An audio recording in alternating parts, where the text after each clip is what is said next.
Imagine you're lying in bed, the weight of a long day slowly melting away as your mind begins to drift. Take a deep breath and allow yourself to slow down. Yet the moment you close your eyes, familiar shadows rise again. Hesitation, fear, distraction, self-doubt, attachment. Have you ever wondered why the more you try to control, the more restless your mind becomes? The problem isn't the outer world, it's the 5 invisible enemies ruling within you. In this video, I'll show you how a master swordsman defeats them without drawing a blade, with gentle discipline, present moment awareness, and the art of letting go at the right time. You'll receive a clear practice roadmap to bring your mind back to a slower rhythm, creating safety and calm. A 4 to 6 breath, a pause before reacting, a cue to set things down. No fluff, no posturing. Only principles sharp enough to cut through nightly mental fatigue. Ready? Take another deep breath. We begin. Imagine the night has fallen deep. A thin breeze slips past the window frame, like a whisper returning from a long road. You lie there, letting your shoulders soften, listening to your breath like a small wave lapping at a sandy shore. In that quiet, a figure steps out from an ancient mist, Miyamoto Musashi. Not the Musashi of legend and triumphs, but the Musashi of dawns with sweat-soaked robes, of footsteps on damp gravel, of a man who knows that true freedom is forged from gentle discipline. He speaks very softly, just enough for the heart to hear. You can only fight the way you practice. And we understand that before there is a battle, life itself is the training ground, where each small daily choice quietly decides our destiny. Discipline, in Musashi's eyes, is not a tethering rope, but the wooden brace that keeps a young tree straight so it can grow into shade. Discipline is putting the phone down 15 minutes earlier, pouring warm water, sitting with the breath as you would sit with an old friend. It's writing 10 more lines for the project still unfinished, not rushing to show it off, just so your hand remembers the path of the words. It's choosing one small task and completing it, even if no one praises you. From those very small grooves, a larger life begins to take shape, like night rain watering the garden, so that by morning the leaves are suddenly greener. Musashi believed in the momentum of habit, in the unfolding rhythm of perseverance. Today is victory over yourself of yesterday. Tomorrow is your victory over lesser men. Victory is not won by noisy comparison, but by quietly surpassing yesterday's shadow of yourself. But discipline alone is not enough. Life is not only a straight line.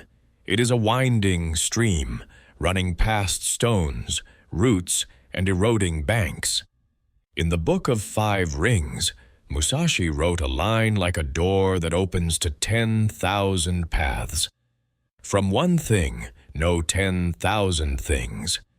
When you truly grasp a principle, you learn how to adapt, like water that does not quarrel with the rock, but curves around it, sinks beneath it, and waits for its moment. One day when work suddenly reschedules, you breathe slowly and shift a milestone. On an afternoon when ideas stall, you change your angle, take a loop around the porch, and listen to leaves gently brushing each other. When the body tires, you have the intensity to keep a long, steady pace. Adaptation is not surrender to fate. It is the art of choosing the flow that still moves you forward. When you shift from resistance to flexibility, pressure turns into rhythm, hardship becomes cadence, and your mind, like a still lake, reflects the next right thing to do. There will be evenings, right before sleep, when three invisible enemies knock one by one. Hesitation says, "Leave it for tomorrow." Laziness invites you to slide through reels of unconscious content.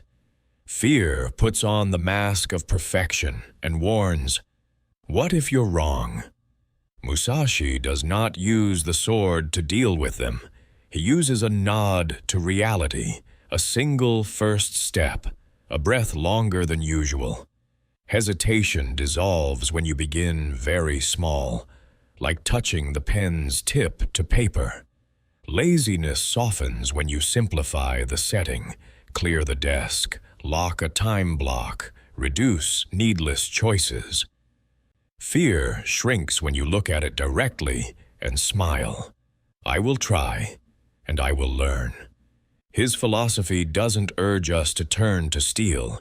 It invites us back to being human, gentle enough to persist, brave enough to stay flexible. When you leave the dojo, these principles don't fall behind. In business, discipline is the publishing cadence that keeps the beat. Adaptation is the willingness to pivot when data shifts. Self-improvement is measure, learn, do again. In creativity, discipline is the daily chair. Adaptation is swapping a lens, a music bed, a sentence structure. Self-improvement is changing one word so the line rests closer to the listener's heart. In personal training, discipline is consistent sleep. Adaptation is a plan that fits the body you have. Self-improvement is patiently noting small progress even if no one sees it. From one thing, know 10,000 things. Understanding one thing deeply will illuminate countless tasks. Near the end of his life, Musashi wrote Dokkōdō, brief yet deep lines, like a stone placed in a stream so the water learns how to flow around it. Some lines read like a lock opening softly. Accept everything just the way it is. Acceptance is not surrender. It is ceasing to fight reality, so you can save your strength to find a path within it. Another line is like a breeze that eases the tension in your back. Think lightly of yourself and deeply of the world. Think lightly of yourself to lower your defenses. Think deeply of the world to raise your sense of responsibility. And when it is time to let go, he reminds, do not hold on to possessions you no longer need. We return objects we no longer need to their places. Return old roles to their old stage. The room within us grows a little larger, large enough for peace to step in. Long ago, under a sky full of stars, humankind dreamed of flight, not to boast how high we could climb, but to see the larger picture, that everything passes, even the brightest stars. A student walks through the night carrying a small golden candle. The wind blows, the flame flickers. He cups it with his palm, steps in short strides, hearing the gravel whisper beneath his feet. At the stream's edge, the candle goes out, but its just enough light has already shown him the path to his resting place. So it is with Musashi's philosophy, the candle of discipline, of adaptation, of self-improvement. Perhaps small, but always enough to light precisely the stretch of road you need right now. And when the candle goes out, you are already somewhere safe. Perhaps tonight you don't need to fix anything at all. Just take a long breath, to let the day pass quickly, to let the mind slow down deeply. Let one of Musashi's lines rest on your pillow's edge like a folded letter. You can only fight the way you practice. If you train one very small rhythm each night, each morning you'll feel a little lighter. If you take one short step each day, By next month, you'll find yourself under a different sky. Discipline keeps the road straight, adaptation keeps it supple, self-improvement makes it long, and your heart, at last, will relearn its way to peace. Because when we know how to set things down, to smile at impermanence, to open ourselves to the present, we discover the simplest truth. Peace is not at the end of a conquest. Peace is right here in this breath. And you can lean on it as you go, step by step, night after night, until sleep closes your eyelids, like a door that slowly draws shut on a room where the lights have already dimmed. And from that current of reflection, we step lightly into a realm closer to everyday life, where Musashi's lessons are no longer words on a page, but a breath. The way we set a cup down on the table, the way we open our eyes at dawn. If the previous part felt like opening a door of mist, now we enter a warm room and sit face to face with three essentials: streamlined discipline, mental fortitude, and lifelong mastery through learning. Everything still flows slowly, safely, like the steady sound of night rain falling on the roof. Long ago, under a sky full of stars, humanity dreamed of flight, not to boast to one another that we had touched the summit, but to see the world from a wide enough height, to see the river's curves, the streaks of light from a fishing village, and even ourselves growing small within a vast universe. Musashi's philosophy is a journey like that, taking off from the smallest things, then slowly opening into a perspective that suddenly helps us understand why the road should be serene, why the heart needs to grow lighter. Do nothing which is of no use. What he wrote is like the clean stroke of a seasoned blade. Remove the useless so the essential has room to breathe. Discipline for Musashi is not turning yourself into stone. Discipline is learning to hold lightly, to hold what must be held, and to release what must be released. Imagine a very ordinary evening, a work desk with a few scattered items, a phone blinking with endless invitations. Discipline here is not a fight with yourself, but a gentle act of arranging. We move the phone an arm's length away, close the laptop, and light a small candle. We choose one task for 10 minutes, only those 10 minutes. Each item we remove from the desk quiets one noise in the mind. Each meaningless diversion we cut away lets energy, like water, change course and flow silently toward what matters. Do nothing which is of no use. Do you hear it? The line does not shout. It simply invites us back to what has meaning. A page mid-sentence, a workout that needs a steady breath, a warm cup of tea in hand. Slowly, you notice. Every time you say no to distraction, you've said yes to yourself. And so discipline is no longer a whip. It becomes a thin wind that keeps the sail aligned. But life doesn't only test us with glowing screens. At times it sends larger shadows, entrenched hesitation, fear of failure, the feeling of not being enough. In those moments, Musashi suggests we do something brave. Accept death as a metaphor. Not physical death, but the death of an older self, the self that wants safety, applause, and never to be wrong. A warrior steps onto the dew-covered field, not hoping life will always be smooth. He steps out because he is ready to let a part of himself lose so he can go on. When we let the need for perfection die, we are born into a lighter space where decisive action comes as naturally as a reflex. You can try this in the smallest way. Send a resume that isn't perfect. Post an audio clip that isn't pristine. Say, "I'm sorry," while your heart still trembles. Let Musashi's words be the lamp in your hand. Today is victory over yourself of yesterday. Tomorrow is your victory over lesser men. Winning today isn't about conquering the whole world.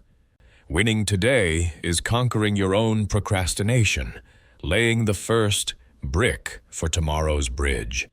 There are nights when fear wears a coat called good reasons. I lack skills. I don't have enough resources. I have no time. We honor those reasons and then set them down for a moment. We inhale for 4, exhale for 6. We ask a very down-to-earth question. If I only had 5 minutes, what could I do? And we do it. As action begins, fear retreats like a figure behind a curtain, still there, but no longer in command. The breath slows, the hand recalls its path, the heart warms. We don't need to break fear. We only need to step through it as we step over a small puddle, letting the breeze dry the hem of our coat. Then one day you realize you've gone farther for a simple reason. You learn, and you don't stop learning. In the Book of 5 Rings, Musashi wrote a line as clear as a spring. From one thing, know 10,000 things. You learn to hold the pen steadier, and suddenly your handwriting grows clearer. You learn to listen, and you begin to understand your teammates more deeply. You learn to stand with your back straight, and somehow the whole day tires you less. Mastery is not a static destination. It is a road where wildflowers bloom at the edges, where morning birds sing, where sudden rains come, and rainbows after. Lifelong learning is a gentle promise we sign with ourselves. Each day, ask only for one sliver of insight, 1 millimeter of progress, one new act of kindness for others and for ourselves. Let me tell a small story. There is an old potter in a riverside village.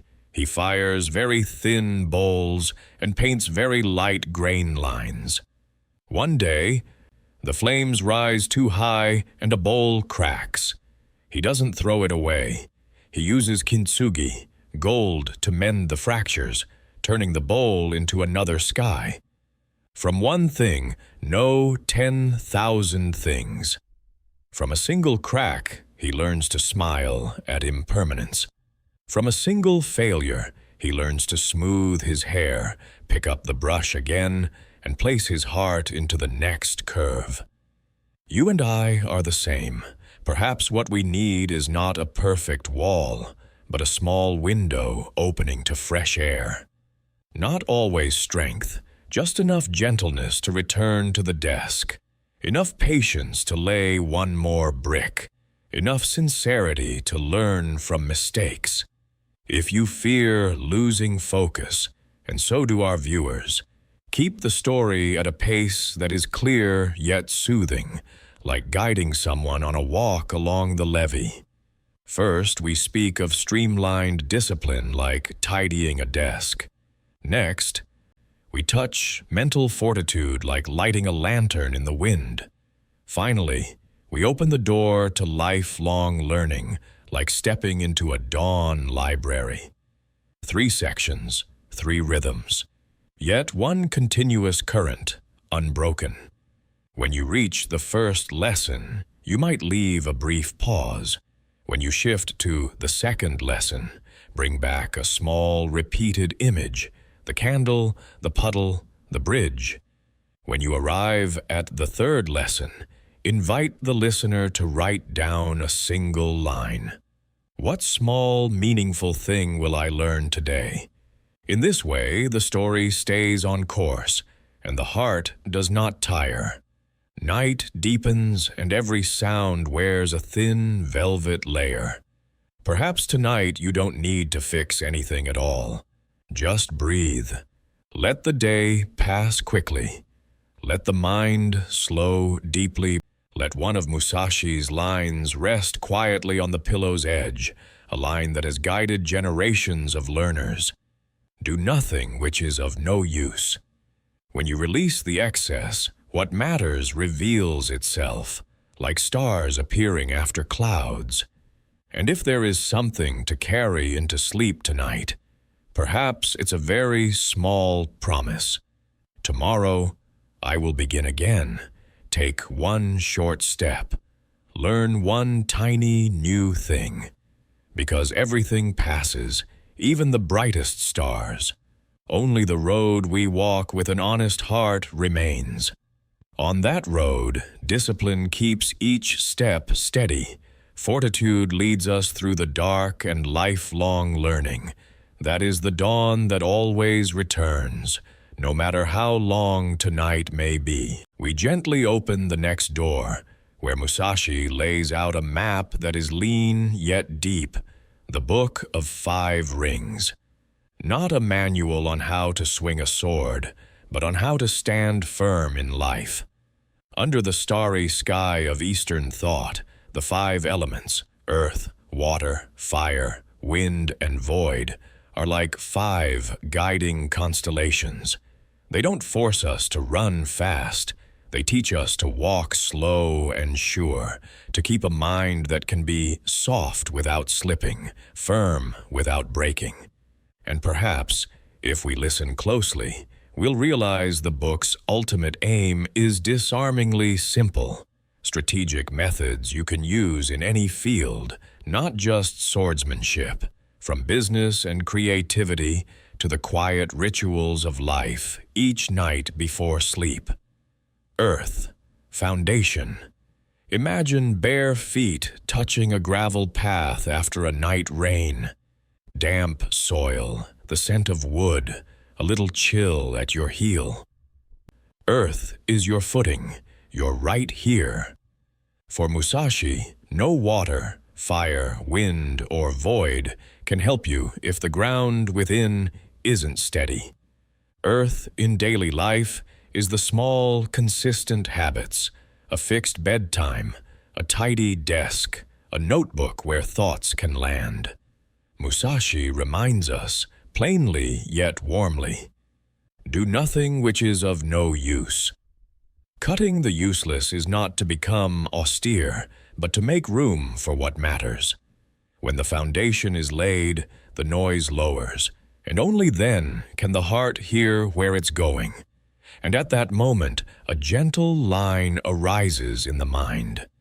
You must understand that there is more than one path to the top of the mountain. With steady ground beneath us, we grow bolder in trying alternate routes, still safe, still serene. Water, adaptation. If earth is where we stand, water is how we move. From one thing, no 10,000 things. One principle understood deeply will illuminate 10,000 situations. Water does not contend with stone. It embraces, slips past, sinks through, and continues on. At work, water is the ability to pivot when data shifts. In creativity, it's changing pace or medium. In life, it's lightening a heavy expectation to protect an even breath. Picture an evening when the plan is drawn, but the mind is tired. Water teaches us not to be rigid. Instead of forcing an hour, choose 10 quality minutes. Instead of scolding yourself for not following the plan, smile. The water still flows, and that is why it reaches the sea. The wonder of water is this: the softer it is, the farther it goes. The more flexible it is, the more enduring it becomes. We learn to hold the goal in the heart while letting the method be tuned by the flow of life. Fire, conflict, and action. Fire is the instant the flame rises at the right time, the decisive hammer strike, the send button pressed while the heart still trembles. Often we wait for perfection before starting, and so we never start. Musashi was calm but never sluggish. He knew there are moments when you must strike, in both martial arts and life. Fire, in daily practice, is clearing one corner of the desk, finishing one email, drilling a 90-second movement set. Actions small enough to do now and sharp enough to sever the chain of hesitation. You'll see that when fire is kindled in the right place, it doesn't burn things down. It cooks them through. It turns raw ingredients into a meal, intention into reality. And to keep the flame from going blind, Musashi adds, perception is strong and sight weak. Seeing deeply, perception, matters more than seeing the surface, sight. When you grasp what truly matters, you strike where it counts. Less, but truer. Wind, understanding others and context. Wind has no form, yet we see it in leaves, in smoke, in a slight tilt of hair. In the Book of 5 Rings, wind is the ways of other houses, understanding other schools, other viewpoints, other states of mind. In life, wind is the art of listening, hearing colleagues to catch the rhythm of work, hearing customers to understand their worries, hearing loved ones to understand their silence. When wind is present, we stop arguing to win and start speaking to understand. Wind gives us tact for position and timing, when to say little, when to add a warm sentence, when to take one step back for a wider sky and sea, when to set a kind boundary. Thanks to the wind, a sailboat goes far. Thanks to understanding, we can go together. And strangely, the more we understand the outer world, the more we can see within, until we notice that everyone's deepest needs are alike: to be heard, to feel safe, to be trusted. Void, intuition, and flow. Here, Musashi leads us into the most delicate realm. This is not a meaningless emptiness, but a spaciousness where what's essential reveals itself. That moment when you're doing and suddenly catch the right rhythm. The hand writes without thinking, the legs run without counting. Notes fall like a light rain on strings. That is void. Void arises after earth is steady, water is supple, fire is timely, and wind is discerning. It cannot be rushed. Musashi does not mystify it. He simply invites us to clear inner space so intuition has room to enter. Begin with a very small ritual. Breathe 4 to 6 before you work. Ask, what is the simplest thing I can do right now? Then trust your hands and experience to lead. When the mind quiets, the void appears. Like the sky after rain, wide, clear, and open enough for light to pass through. Thus, Musashi's 5 elements are not 5 tough chapters to memorize, but a seasonal rhythm. Earth helps us stand, water helps us move, fire helps us advance, wind helps us harmonize, void helps us see. And they don't end in the dojo. They are strategic methods for every domain. In business, earth is process and principle. Water is the pivot when market signals change. Fire is shipping the beta. Wind is user research. Void is the calm vision that decides when data conflicts. In creativity, earth is the desk schedule. Water is trying a new medium. Fire is publishing. Wind is reading feedback. Void is the instant a sentence jumps into its rightful place. In daily life, earth is your bedtime. Water is flexibility on busy days. Fire is washing the dishes. Wind is listening to family. Void is the moment you close your eyes and feel your heart settle. Long ago, beneath a sky of stars, people dreamed of flight. They wanted to look from above, to know that everything passes, even the brightest stars. A traveler walks at night with a candle in hand. The wind blows, the flame wavers. He shields it with his palm, steps along the dirt road. At the bend, the candle goes out, but that small span of light was enough to show him a little bridge over the stream. Musashi's Book of 5 Rings is such a candle. It won't illuminate a whole life in one go, but it is always enough to light what needs doing now. And each time you walk a few more steps, the sky grows a little brighter.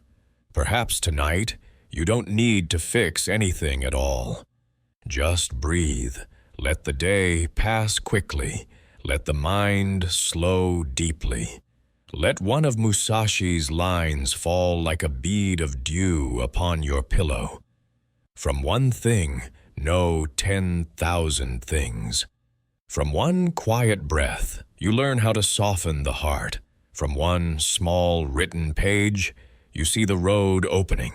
From one clear desk, you understand how precious empty space is. And when morning comes, you'll find those 5 elements are not far-off philosophy, but the everyday motions of your hands, the small, very human choices you make. Let us take a step back to see the person who wrote it, not an unmoving statue, but a young man raised amid the clang of blades, the morning mist, and twists in the road no school could teach. Miyamoto Musashi was born in 1584, in a Japan still fog-bound by war. Picture a country morning, mist thick over the fields, crows calling from damp wooden posts, a skinny child like a bamboo shoot standing by a stream, washing his face with water so cold it stings. No grand ceremony marked the day he became a warrior. There were only earlier dawns, fingers hardened by wood and rope, and a faint but unextinguished will to find a path when none had been drawn. In that setting, his later words sound both calm and resolute. Do nothing which is of no use. Not a rigid slogan, but a survival principle for a boy in chaotic times. Cut the excess so the essential has room to breathe. In a fishing village, people teach each other how to tie knots that won't slip. In a poor home, a mother teaches her child to save the hot water for the whole morning, and Musashi teaches himself how to pare the world down. A staff, a pond, a patch of earth, and the breath. From very early on, discipline was the only medicine he had. No fanfare, no master to shelter him, only repetition so steadfast that time itself had to yield.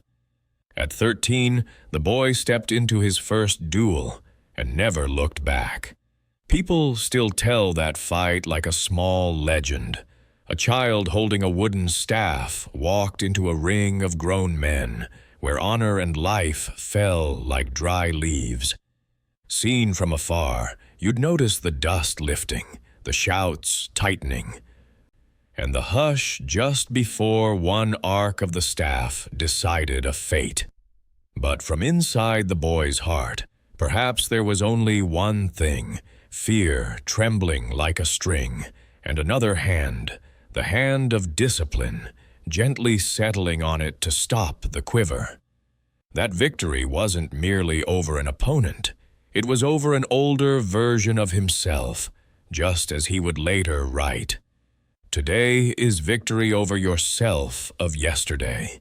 Tomorrow is your victory over lesser men. From then on, Musashi chose the life of a ronin. No lord, no school, no transcript to record him. But that no opened many yeses, The freedom to try and err, the responsibility to stand up alone, a lifelong education whose teachers were dusty roads, dry streams, long nights, and countless opponents who were both mirrors and lessons. Ronin means learning by experience, changing scenery to change perspective, walking until the feet know the path, the eyes know the shadows, the heart knows the rhythm.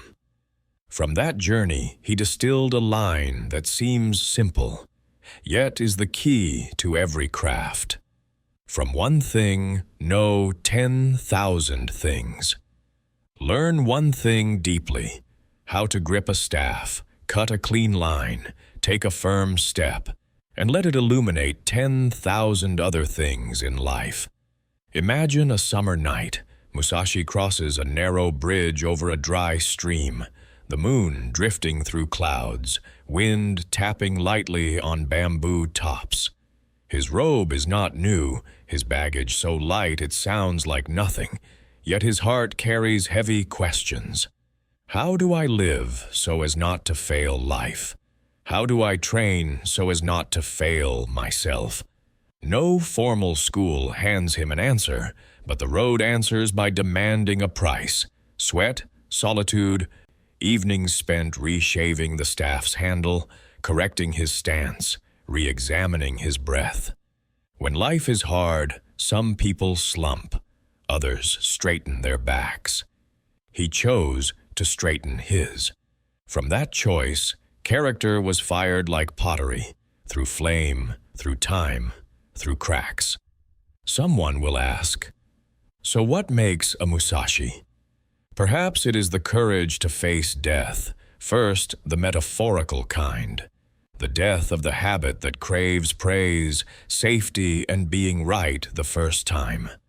The death of the version that only dares step when victory is certain. Each encounter, whether with another person or with fear itself, is a small rite, bidding farewell to the former self to make room for a steadier hand and a clearer mind. When we learn to die in that way, shed a layer, live a layer, we begin to see that the sharpest cut is sometimes the one not swung. Hold a breath, watch a beat, then strike at the right moment. Perception is strong and sight weak. To see deeply, to see with experience, with honed intuition, is what saves us in the decisive instant. But Musashi was not a fighting machine. He was a learner. Along the Ronin road, he passed through many regions, some rural, some urban, some nights with companions, some nights alone. He learned to read the wind on the water's surface, hear footsteps on a wooden bridge, smell the sweat of a just arrived opponent. He learned beyond swordsmanship, too, how to paint a stroke when the hand is tired, how to write a poem when the heart still burns, how to drink tea slowly, to let the haste within settle. From one thing, know 10,000 things, is true not only in martial arts.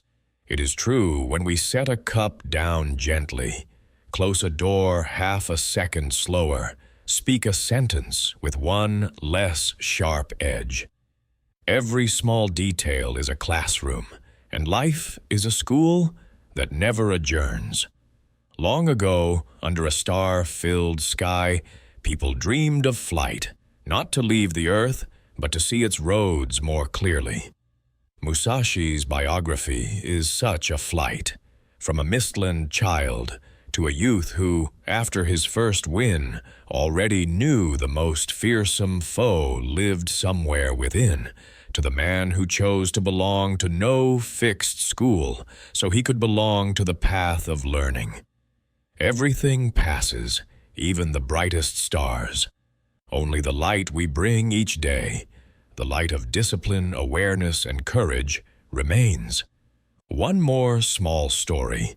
One early morning after rain, Musashi walked past a stand of bamboo. The stalks were wet, the ground soft, his shoes soaked. He stopped, picked up a dry twig, and wiped the mud from his toe caps. Seen in haste, the gesture is nothing. In his world, it is a lesson. Do the task before you, do it fully, and treat each detail with respect. Fortitude isn't the few blazing moments. Fortitude is the habit of being kind to the present. You can only fight the way you practice. Placed on the rain-smeared face of a ronin, the line becomes plain. We will live exactly as we have trained each day, clean, focused, unhurried. And if you're still here tonight, perhaps a slow cloud lingers in your heart. Maybe you grew up amid your own kind of shakiness, not civil strife, but pressure, comparison, noise. Maybe you too have stepped into your first duel, an interview, a presentation, a sudden fork in the road with a slightly trembling hand. Musashi's story tells us it's okay to tremble.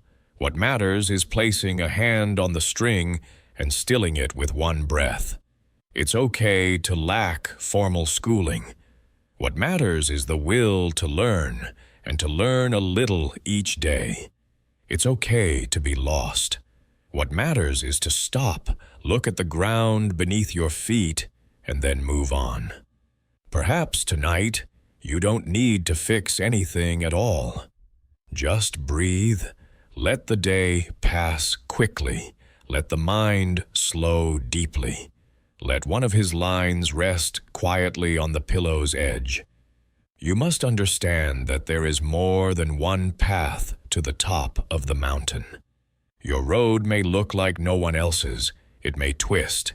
It may be rain-soaked.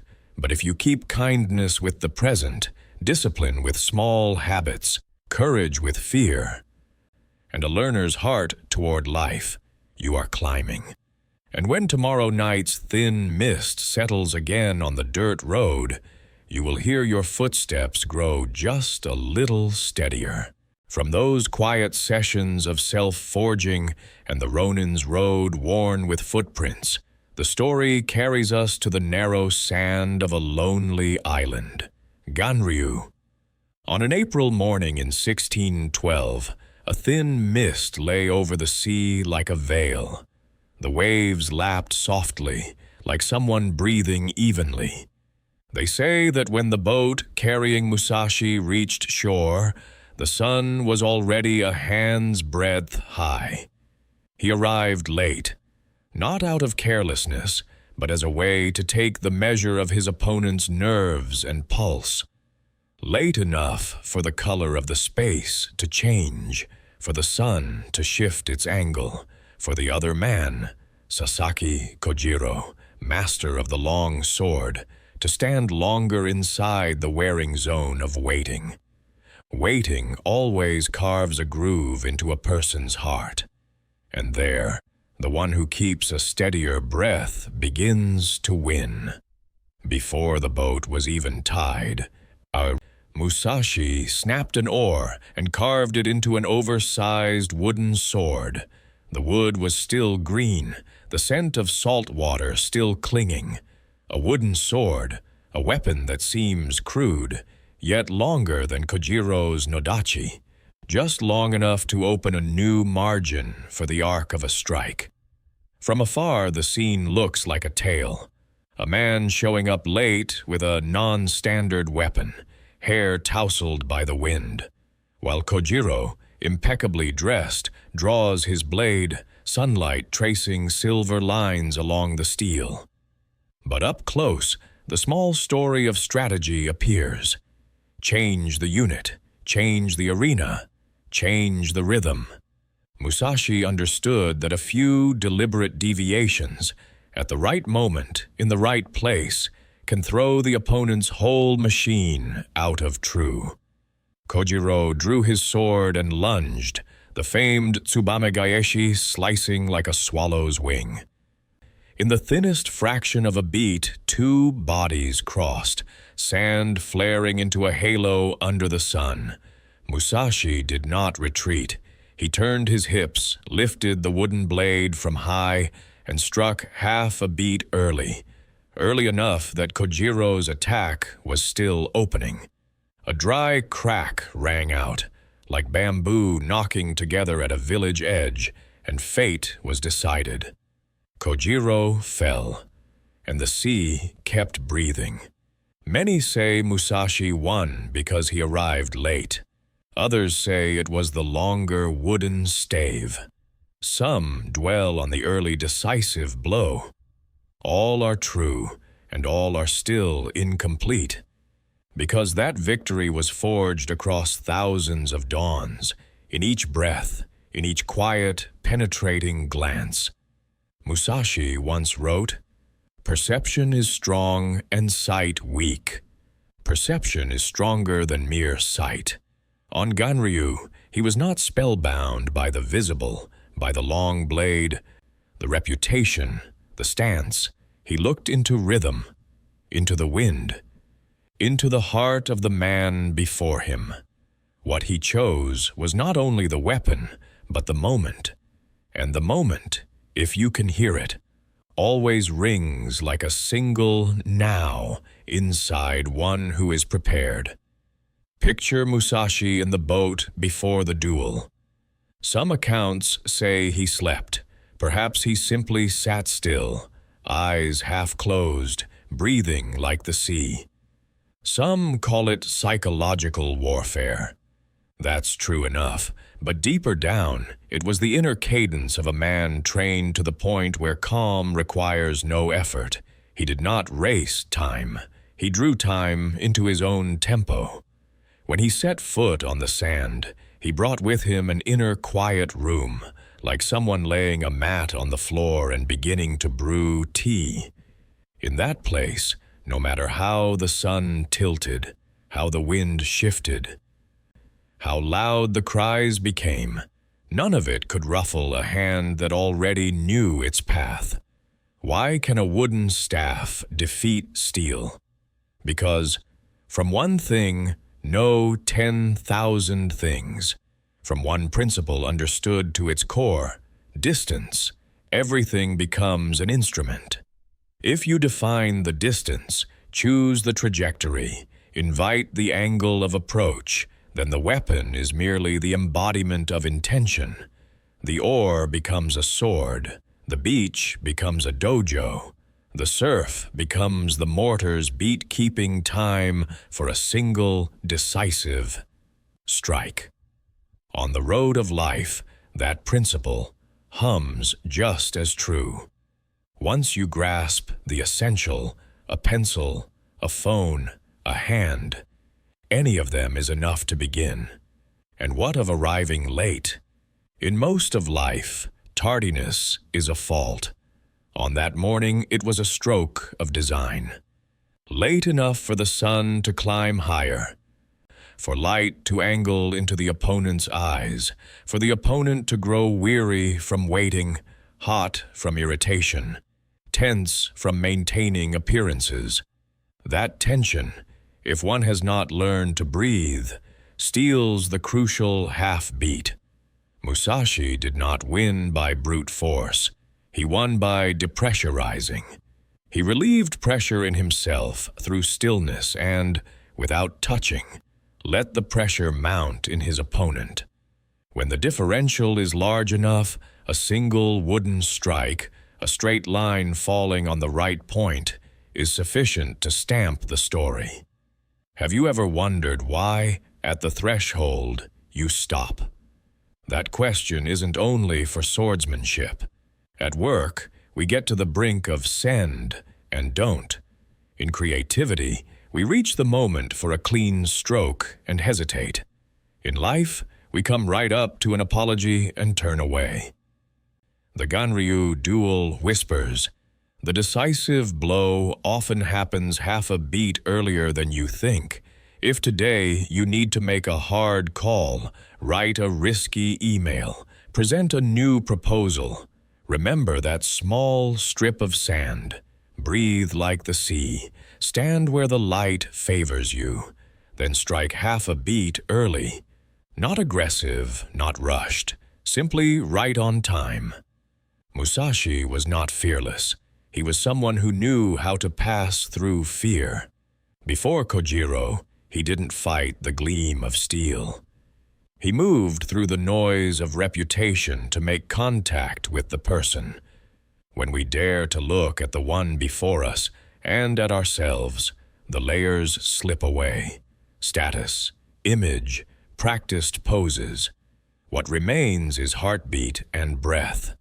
At that level, the outcome is decided before the fight begins, not by oaths or magic, but by preparation. You can only fight the way you practice. As you train, so you strike. As you live, your results follow like a shadow. Those mornings washing his face in cold water, those walks on gravel, those long stretches with no applause, they had already signed a pact with the moment on Ganryu. Long ago, under a sky full of stars, people dreamed of flight. They wanted to see from above the curves of rivers, the sandbars, the fields, and the little bridges over dark streams. The duel at Ganryu, seen from high, is merely a small dot on history's map. But if you stoop close, you'll see another kind of light, the light of a mind that had already won before the arm moved. And the lesson is gentle as wind. Everything passes, even the brightest stars. Only the way we practice and the moments we choose remain with us, like the habit of combing one's hair before a mirror, like an even breath before sleep. Perhaps tonight you don't need to fix anything at all. Just inhale for 4, exhale for 6. Let Ganryu's sand crunch beneath your imagination. Let the steady surf bring your heart back to its rhythm. If a duel awaits you tomorrow, a meeting, a presentation, a decision, set a firm earth preparation. Keep a supple water, flexibility, kindle fire at the right instant, strike half a beat early, heed the wind, understand others, and open the void, let intuition lead. Then, even if the only weapon in your hand is an oar, you can still do enough, for victory, as Musashi proved, doesn't always lie in the material you hold, but in the distance you define and the moment you choose. When the summit of victory and defeat had passed, Musashi put aside the sword and turned inward, like a traveler who, after a gale-swept journey, returns to a spare room, lights a small lamp, and begins to write. Perhaps it is precisely in that place where no one is cheering that fortitude finds its seat, and from that settledness he forged a path both simple and deep. Dokkōdō, the way of walking alone. 21 principles as short as a fruit-paring knife, slender yet sharp, not to flaunt, but to use, not to defeat others, but to avoid losing to oneself when night falls. Imagine a late summer dusk. The sky slowly withdraws its colors. Crickets sing in steady measure like an old melody. On a simple mat, the man who once split the world's noise with a single wooden strike now moves his brush slowly. He doesn't need ornate words. Each line is a breath, each precept a step. Accept everything just the way it is. Accept everything exactly as it is. Not surrender, but ceasing to wage war against reality. When we stop straining against what is, we have the strength to move through it. In his twilight years, Musashi understood that people don't always win by changing external conditions. Sometimes we go farther by changing our gaze, and that gaze doesn't make us lazy. It makes us composed. Think lightly of yourself and deeply of the world. Think lightly of yourself, think deeply of life. If youth needs a little pride to dare a breakthrough, then after many harbors, Musashi chose a lighter hand upon his own ego. To think lightly is to be less defensive, less, "I must be right," less anxious about whether we shine brightly enough in other people's eyes. To think deeply is to go to the root, to ask life the right questions, to listen to the answer one beat longer. A man who lived among blades teaches us softness, and precisely because of that, he remains steady. In one passage, he speaks like an old father to a child about to leave home. Do not hold on to possessions you no longer need. Do not cling to what you no longer need. Not only objects. Some relationships are ready for thanks and release. Some old roles should be returned to their stage. Some dreams are no longer ours. When we let go, the room within widens, light gets in, and sleep draws near. Minimalism, in the way of walking alone, isn't an aesthetic. It's a way of life. Remove hindrances so you can hear your own footsteps.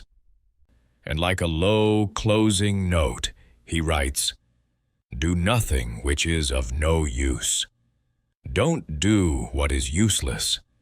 In his last years, these words feel warmer, not rigid, not a rejection of joy. They are the cherishing of time, like holding a cool glass of water on a hot day. Every minute spent on what doesn't nourish us is a drop falling outside a thirsty field. But when we give ourselves to what matters, a decent meal, an honest call, a page read with care, we water the whole garden green. Some say, after swordsmanship, Musashi chose philosophy. Perhaps it's truer to say, wisdom was always in the sword, and at the end he simply set the sword down so the words could speak the rest. Resentment and complaint are appropriate neither for oneself nor others. Reading this, we glimpse all the days he passed through. If resentment could have forged a person, he'd have turned to stone long ago. But he chose transmutation, anger into the fire that cooks, hurt into earth that seeds. Thus his words are simple, and they stand. Long ago, under a starry sky, people dreamed of flight, so that from above they could see he that everything passes, even the brightest stars. The way of walking alone is the map that keeps us from losing our way when the stars go dark, not relying on cheers, not living by reflected light, but feeling our way forward by the ember in our own hand. Do not seek pleasure for its own sake. Do not chase pleasure merely because it is pleasure. There is no harsh asceticism here. There is a principle of purification, separating instant comfort from what makes us grow. Cut an hour of mindless scrolling, sleep 15 minutes earlier, eat a simple meal. You are not losing. You are trading for clarity.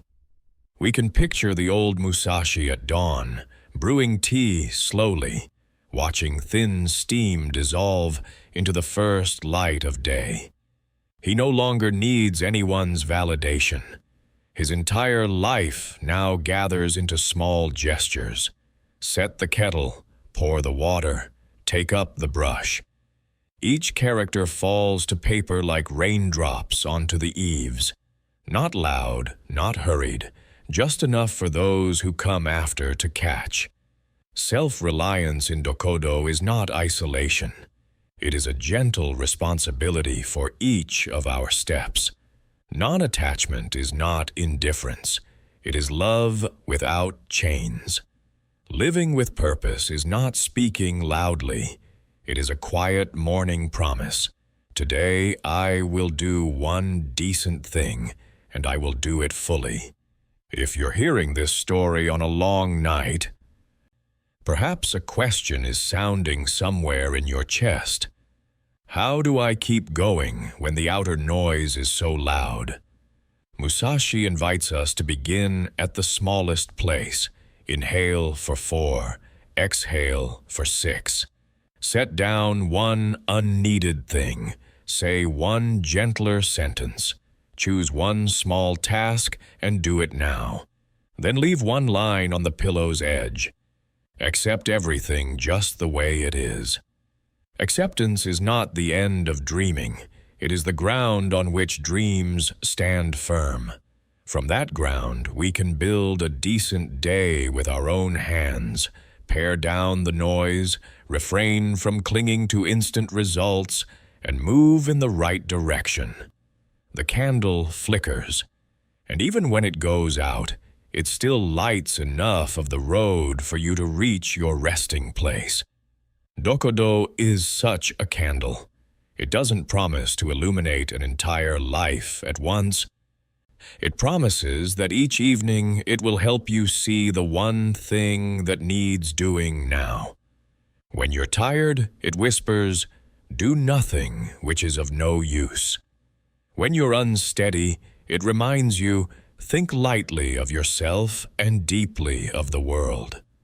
When you want to clutch tightly, it smiles, "Do not hold on to possessions you no longer need." And when you're ready to give up because life won't obey, it murmurs, "Accept everything just the way it is." Keeping focus is like keeping a fire. Little wood, steady hands. If you fear losing the listener, thread the tale with 3 clear beats. 1. From sword to script. Why one who once ranged widely chose stillness. 2. The 4 pillars of Dokkōdō. Acceptance, self-reliance, minimalism, non-attachment. 3. Everyday application. 1 breath, 1 small decision, 1 object released. 3 beats, 1 current. No ornate effects. Let the words appear slowly so the heart has time to hear. Perhaps tonight you don't need to fix anything at all. Just breathe. Let the day pass quickly. Let the mind slow deeply. When you close your eyes, you might remind yourself, everything passes, even the brightest stars. And so this sadness will pass. This fatigue will lift. What remains is only the road you choose to walk, with gentle awareness. Stepping from the still principles of the way of walking alone into today's life is like stepping off the eaves after rain, unhurried, quiet, simply breathing in the scent of damp earth and choosing a direction. Musashi writes briefly yet deeply, so those who come after know how to restore order within before arranging the world without. He reminds us, "Do nothing which is of no use. Do not do what is useless." It sounds simple, but in the age of screens, this is a courageous invitation. Guard your attention as you would guard a small flame in the wind. Imagine this. Tonight, you place your phone face down, an arm's length away. The screen lies silent like a still lake. In that hush, the heart finally has time to hear what it truly wants. For perception is strong and sight weak. What you perceive deeply within is stronger than the flashes out there. When we draw our attention back from the unconscious stream, we return our energy to what matters. Protecting attention isn't a noisy battle. It's a string of very small, very ordinary decisions. Turn off push notifications. Clear the clutter of icons from your home screen. Set a no internet window before bedtime and after waking. Each time you say no to a mindless scroll, you say yes to presence. Do nothing which is of no use. These words aren't cold. They're warm, like a hand holding a teacup, reminding us to slow a beat and choose what nourishes us. Soon you'll notice, one distraction-free hour is enough to finish a page of writing, a workout, a sincere conversation. And in that thin quiet, peace enters like an old guest. But modern life doesn't only swallow us with noise, it tests us with discomfort, a hard workout, a hard email, a hard call. Musashi teaches a strange kind of grit. Build endurance by walking straight through inconvenience. Not violently, but with gentle discipline. Touch the cold of morning water. Stand 2 extra counts when your thighs burn. Send the apology text while your throat is still tight. Today is victory over yourself of yesterday. Tomorrow is your victory over lesser men. Today's victory only needs to be bigger than yesterday's self. We don't need the role of a hero. We need one small step that doesn't turn back. When we do the hard thing, the mind opens like lungs to the wind. Each correctly measured dose of discomfort widens our range a little. And what once panicked us becomes as ordinary as a summer rain. To avoid burning out, Musashi suggests a simple morning ritual, like tightening a knot before putting out to sea. Wake 15 minutes earlier. Drink warm water. Take a short, silent walk. Write 3 lines of gratitude and 1 single task you'll complete. This small steadiness creates momentum, an invisible yet persistent force that carries the boat far. You can only fight the way you practice. You can only live the way you train. One good morning may not grant instant glory, but it gives the day a straight heading. And many straight days make a changed year. Next comes simplifying space and commitments. Here, the way of walking alone sounds like a broom softly sweeping the porch. Do not hold on to possessions you no longer need. Do not cling to what you no longer need. Try opening a desk drawer and pulling out 5 items you haven't touched in 3 months. Give, sell, or discard them. Empty space is a gift to focus. As for commitments, we simplify by saying yes less often. Every yes you give is a time debt you incur. Choose promises with a soul, projects you're willing to carry on your shoulders. Do nothing which is of no use. This applies to your calendar too. Strike out purposeless meetings. Keep deep work blocks. And when you need a reminder, remember, everything passes, even the brightest stars. The minimal emptiness you create for your mind. That is the sky where good thoughts arise. In today's air, self-responsibility may be the lightest sword and the one that keeps its edge longest. Don't wait for permission to get better. Don't need the label approved to begin.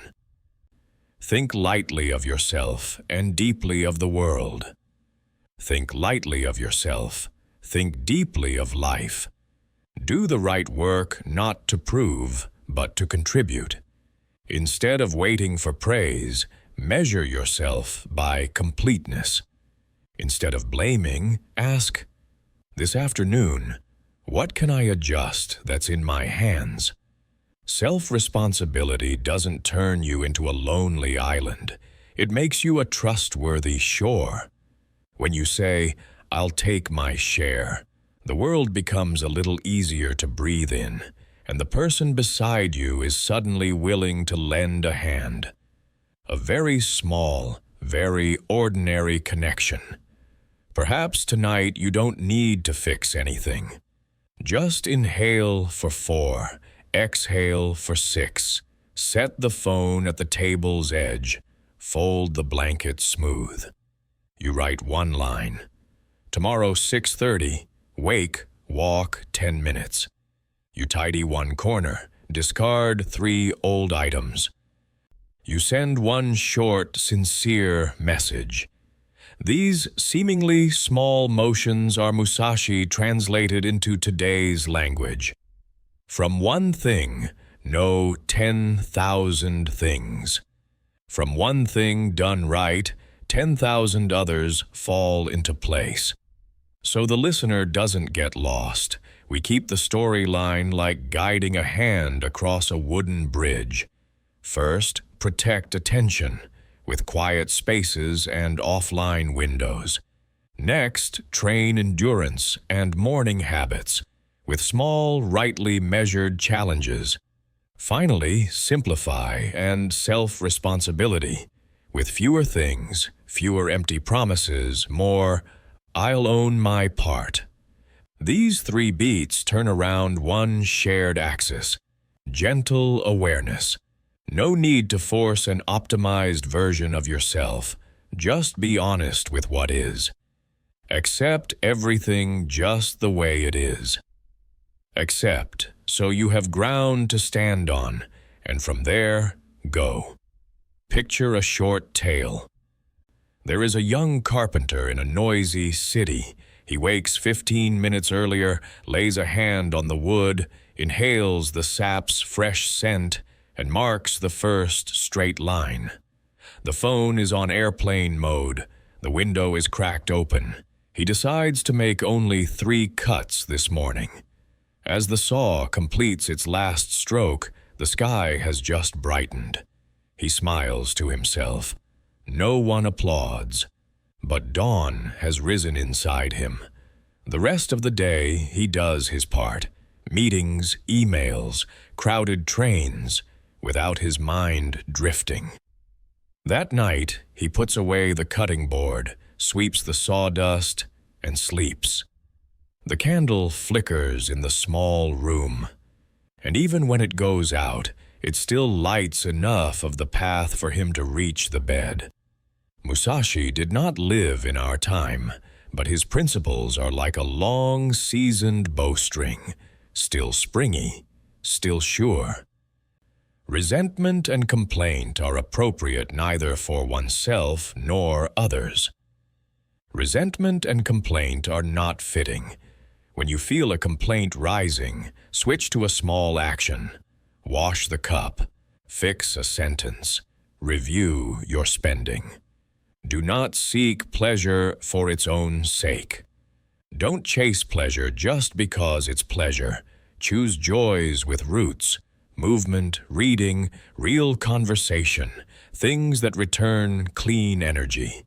And whenever you're confused by many roads, remember, you must understand that there is more than one path to the top of the mountain.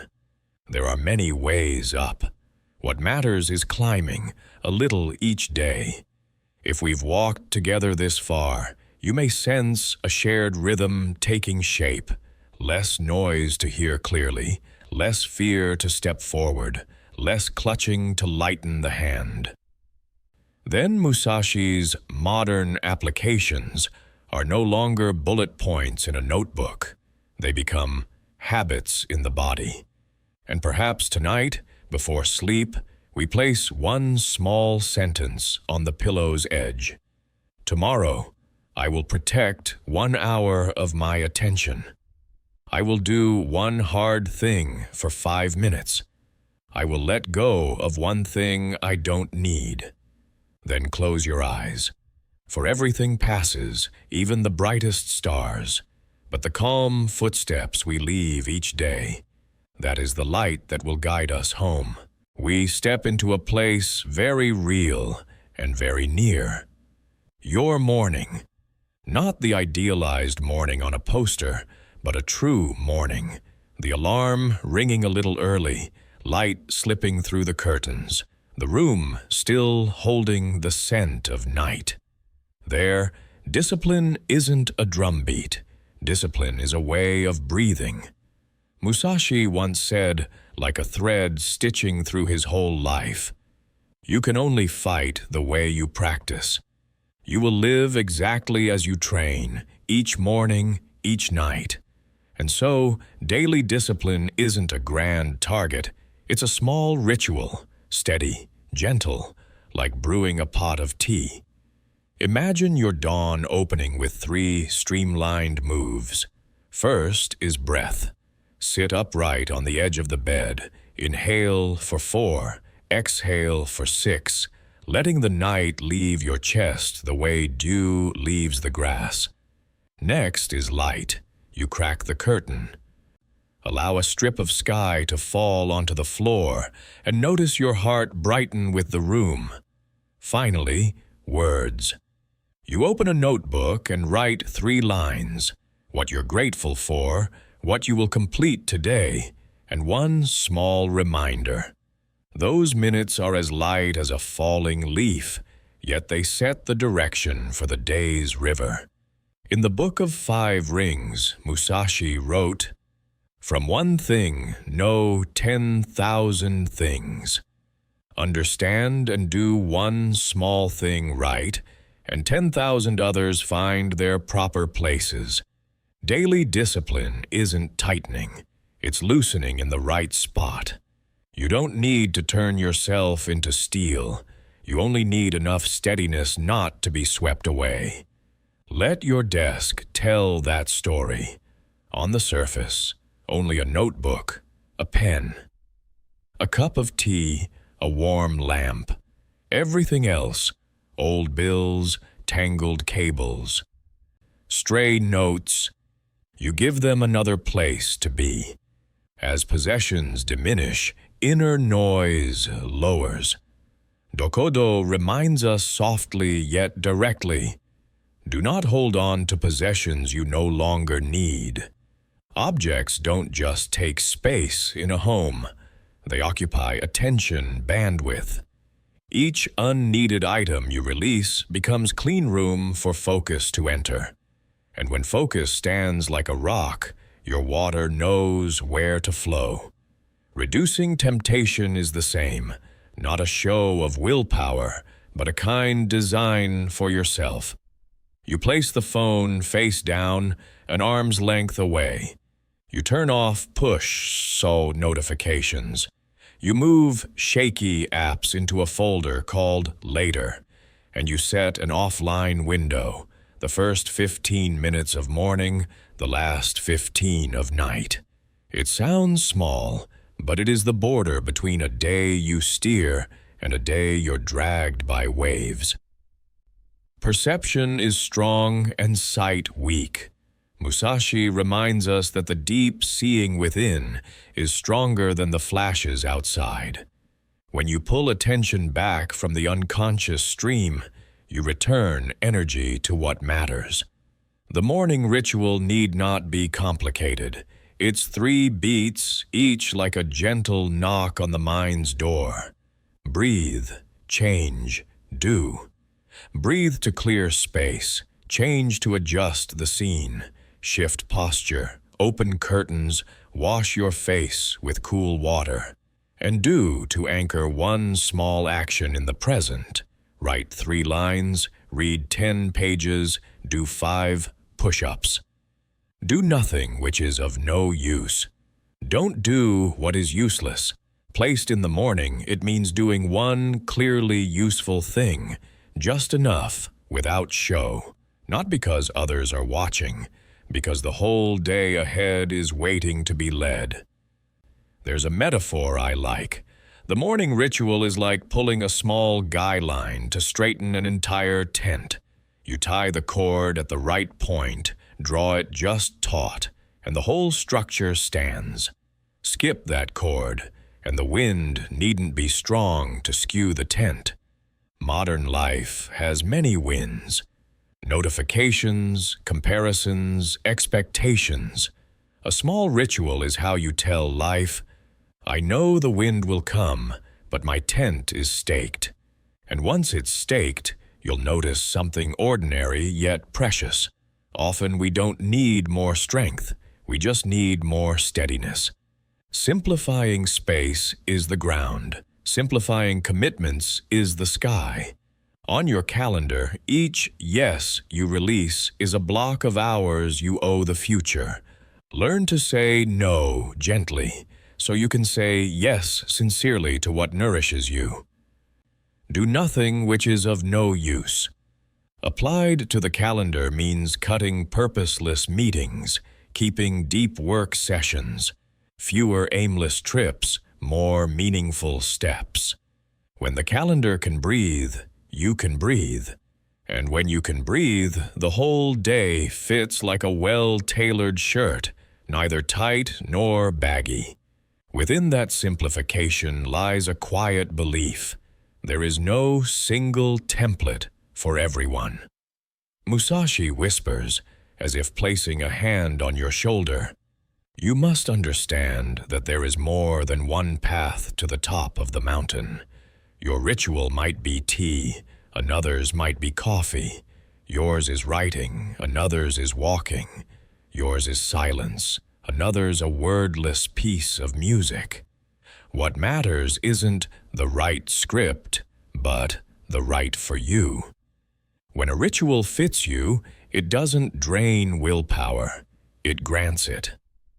You don't drag yourself into the day. You're carried in by a gentle habit, a small story, to picture it.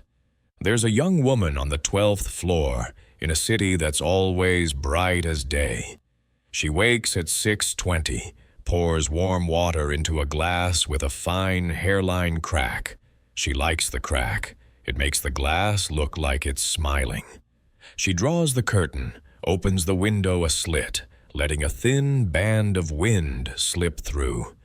She sets her phone face down on the kitchen shelf. She sits at her desk and writes 3 lines. "Thank you that my eyes are bright again after the long night. Today's task, finish the introduction. Reminder, slow and deep." 10 minutes, enough for her heart to become a still lake. The day pulls her, meetings, messages, crowded trains. But at night, she opens the notebook, sees the morning's 3 lines, and smiles. The candle that flickered at dawn, even if it went out midday, it still lit enough to guide her home to rest. Daily discipline needs no proving. It needs repeating. Each correct repetition carves another grain in the wood. One day, the wood isn't just beautiful, it's durable. And so are you. Calm doesn't arrive from one inspired evening. It comes from 100 quiet mornings. Think lightly of yourself and deeply of the world. Think lightly of yourself. Think deeply of life. Think lightly so you don't scold yourself when you miss a beat. Think deeply to understand why you must return to that beat tomorrow. Everything passes, even the brightest stars. But the small, decent motions, breathing, tidying, writing, are the golden lights that cling to your whole road. Cutting possessions, temptations, won't turn you into a monk. It returns you to a capable human. The capacity to be present in a conversation without glancing at a phone. The capacity to read one page without sliding to the next scroll. The capacity to complete one small task on time. So self-respect grows by a thimbleful. From small capacities, you build great trust. The trust that you can keep your word to yourself. And once you keep the small promises, you become worthy of the larger ones. Perhaps tonight, you don't need to fix anything at all. Just breathe. Let the day pass quickly. Let the mind slow deeply. Set the notebook and pen at the table's edge. Place the teacup where it belongs. Put the phone face down. Tomorrow morning, when the alarm rings, all you need to do is sit and let the ritual lead you. Do nothing which is of no use. In the morning, that means one meaningful act. Breathe. Clear. Write. Then step into the day as if entering a room already prepared for you, prepared by the you of tonight. It's late. Outside the window, a calm slice of sky lies still as water. You lie quietly, listening to your breath going in and out, like the faint dip of an oar. In that still place, the familiar shadows often appear. Fear of failure, fear of rejection, fear of hardship. They don't come to threaten, but to ask a simple question. How will you live when things don't go your way? Musashi, who weathered great winds and laid down his sword at the end of his life, smiles and points to a single path. Do not fear death. Dokkōdō. Read slowly, and you'll see this is not only about life and death. It's an invitation to farewell, an older version of ourselves. The self that needs absolute certainty, needs applause, needs life to promise safety. When we stop clinging to certainty, the door of courage opens a sliver of light. Long ago, under a sky full of stars, humans dreamed of flight, not to abandon the earth, but to see it more completely. So it is with fear. When we dare to rise a little and look down on it, we find its true shape is smaller than we imagined. Musashi reminds us, perception is strong and sight weak. The Book of 5 Rings. Deep seeing is stronger than mere looking. If we only look with our eyes, we see stage lights, the glint of steel, the whispering crowd, and we falter. But when we look with perception that has been trained, we see the breath, the drop point, the moment, and we step.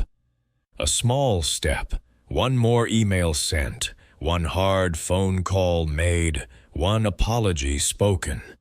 Action here isn't noisy. It is the needle that shifts the compass. To move through fear, Musashi proposes a very ordinary road, gradual exposure to discomfort. Don't throw yourself into a storm. Stand for a moment in a light drizzle. This morning, wash your face with water a little colder than usual. At noon, say something direct yet kind instead of circling around. This evening, own your part, briefly, without excuses. Each time you touch discomfort a little, your range of tolerance widens. And thus, what once panicked you becomes no more than the rustle of leaves. Today is victory over yourself of yesterday. Tomorrow is your victory over lesser men. The Book of 5 Rings. Today's victory needs no bravado. It only needs to be larger than yesterday's self, through one very small but right action. So fear doesn't take the wheel. There are 3 gentle practice beats. Beat 1. Meditation breath. Sit up straight, inhale for 4, exhale for 6. As the breath slows, the nervous system settles. The heart stops chasing the noise. Accept everything just the way it is. Dokkōdō. Acceptance is not giving up. It is the stance before moving forward. We acknowledge what is, trembling, fatigue, lack. So we don't waste strength on denial. Beat 2. Journaling. Write 3 lines. What am I afraid of? What's the worst that could happen? What's the smallest step I can take? Black ink returns to us the true shape of fear. Specific, bounded, edged, and therefore workable. From one thing, know 10,000 things. The Book of 5 Rings. From one clear answer, 10,000 tangles unwind. Beat 3. Pause before reacting. Insert a rest between stimulus and response. Count 3. Drop your shoulders. Let your tongue touch your upper teeth. That rest is where self-mastery sprouts. When you aren't dragged by reflex, you can choose the words, the tone, the timing. And the art of non-attachment? It doesn't ask you to become a monk. It returns you to an ordinary person who can choose the lighter load. Do not hold on to possessions you no longer need. Dokkōdō. Let go of old objects so the desk can breathe. Let go of an unrealistic expectation so the heart can breathe. Let go of a worn-out role so tomorrow has room for a new shape. When you release, the present enters like light, not knocking, just pouring in. And in that light, remind yourself, do nothing which is of no use. Dokkōdō. Don't do what is useless with fear. Don't feed it with evidence-less imagination. Don't water it with endless comparisons. Let it go hungry by being present and doing the concrete next thing. A small story. A young man stands backstage with a guitar. His heart drums. His hands are slick with sweat. He wants to turn away, but he remembers the 3 lines he wrote in the morning. I'm afraid I'll forget the lyrics. Worst case, 3 seconds of silence. Small step. Look at the first person in the front row. Smile. Strum 1 chord. He inhales for 4, exhales for 6. Think lightly of yourself and deeply of the world. Dokkōdō. Think lightly of himself, less obsessed with perfection, less hungry for praise. Think deeply of the world. Bring a decent song to this room. He steps out, strikes the first chord, and watches fear step back 1 pace. It doesn't vanish, only recedes enough for him to stand in front. The candle flickers, but even if it goes out at the final minute, the light it leaves has already guided him to the chair backstage, where he sits, smiles, and knows he has crossed a bridge. Afraid of rejection? Give it new data. A collaboration invite might receive a no. Good. You now have proof you are alive. Next time, the odds of a yes increase, not by luck, but because you refine your wording and choose a more fitting person. Afraid of hardship? Give your body a different memory of discomfort. 2 extra reps, a cool shower for 30 seconds, a walk in light rain. The body records that hardship comes and goes like clouds. The mind records that you don't shatter by passing through it. And each time, you trust yourself a little more. Trust born not from slogans, but from experience, so the listener doesn't get lost. We keep the thread like leading a hand past a bamboo verge.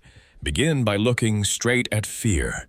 Then the 3 practice beats, meditation breath, journaling, pause, and close with releasing what no longer nourishes, objects, expectations, roles. 3 stages, 1 current, with a slow cadence so the heart can hear. No flashy effects, just ordinary images, a warm cup of water, a notebook page, a breathing rhythm. Because you can only fight the way you practice. We overcome fear exactly as we train, breath by breath, line by line, pause by pause. By the time you've arrived here, you've walked with Musashi through slow breaths, steady steps, and gentle choices. The rest, let the night finish its work. For now, let your thoughts drift, like leaves floating down a stream. Close your eyes. The universe will keep you safe tonight. If you'd like to continue this journey in a truly gentle rhythm, I've pinned a relink to the next video in the top right corner. The Art of Inner Stillness, Musashi's Way to Master Modern Chaos. Tap it now to keep training your mind in a calm and safe state without breaking the flow. Before you close your eyes, a small reminder. If you found this helpful, please hit like and subscribe right now. Don't miss out. Turn on the notification bell so each night I can keep you company with another story light as mist. Leave a comment. What will you set down tonight? I'll read every line and shape the next video around exactly what you need. Now, inhale 1, 2, 3. Exhale 1, 2, 3, 4, about 6. Let your shoulders soften, your forehead ease. Everything passes, even the brightest stars. Sleep deeply. I'll see you in the next video, right now.